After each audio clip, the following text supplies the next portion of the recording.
What we choose to eat. Marina Kovacs had always believed that food was simply fuel.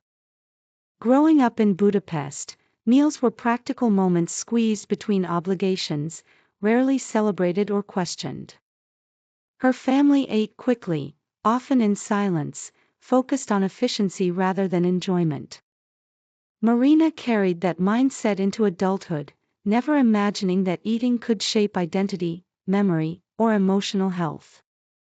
As a young professional working in international logistics, Marina lived according to schedules and deadlines.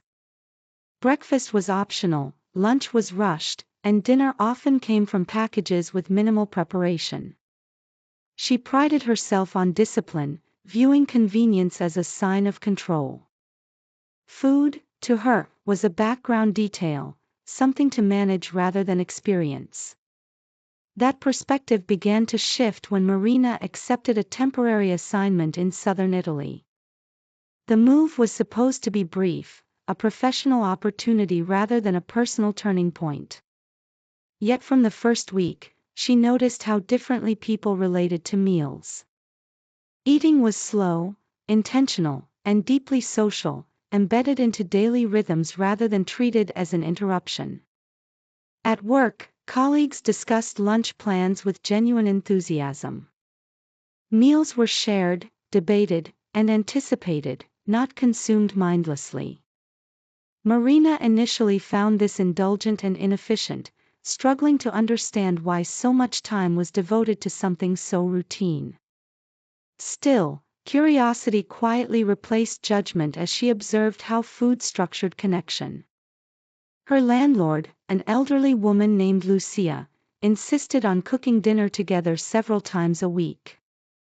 Lucia treated recipes like inherited stories, explaining origins, variations, and memories associated with each dish. Marina listened politely at first, unsure how to engage, but gradually found herself absorbed by the narratives hidden within ingredients. Preparing food alongside Lucia required patience Marina was not accustomed to practicing. Dough rested, sauces simmered, flavors developed slowly. The process resisted shortcuts, demanding attention and presence. Marina realized that cooking was not merely about results, but about participation in time itself. As weeks passed, Marina began noticing changes in her body and mind. She felt less anxious, more grounded, and surprisingly reflective. Meals became pauses rather than obligations, moments where she could breathe and observe. Food no longer disappeared unnoticed, it left impressions, both physical and emotional. She started asking questions about her own habits. Why had she always eaten in a hurry? Why had she equated control with restriction? Lucia listened without judgment, responding simply that food mirrored how people treated themselves. Marina found that idea unsettling, yet impossible to dismiss. At work, Marina began declining desk lunches, choosing instead to eat with colleagues. Conversations flowed differently when shared over meals, less guarded and more honest. Professional relationships softened, and trust formed organically. She realized that eating together created a space where formality dissolved. Gradually, Marina became more intentional about her choices. She learned to read labels, understand ingredients, and recognize hunger beyond physical signals. Eating transformed into an act of awareness rather than habit. Food began to reflect values, not just convenience. Returning home after the assignment, Marina struggled to maintain what she had learned. Old routines tempted her with speed and familiarity. Yet something had changed permanently. She could no longer ignore the relationship between nourishment and attention. She redesigned her kitchen, not to impress, but to invite presence. Cooking became a form of self-respect rather than obligation. Even simple meals were prepared with care, eaten without distraction, and appreciated for what they offered. Friends noticed the shift and asked questions. Marina spoke not about diets or rules, but about listening, to the body, to memory, to culture. She explained that food carried meaning long before it reached the plate. Her words surprised even herself.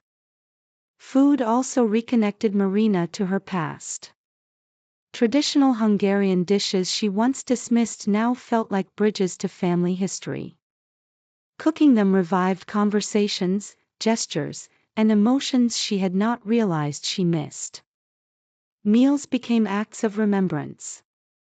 Over time, Marina understood that eating was never neutral. It shaped energy, mood, relationships, and self-perception. Every choice reflected priorities, whether conscious or not. Food, she realized, was one of the most intimate daily decisions people made. She no longer pursued perfection in nutrition. Instead, she valued balance, pleasure, and sustainability.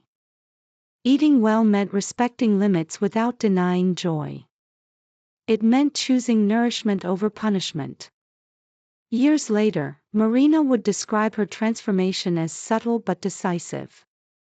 No single meal changed her life, but the accumulation of mindful choices did. Food had taught her patience, curiosity, and care. In the end, Marina understood that eating was not simply about survival. It was about how people chose to participate in their own lives. And once she learned to eat with intention, everything else began to slow down enough to matter.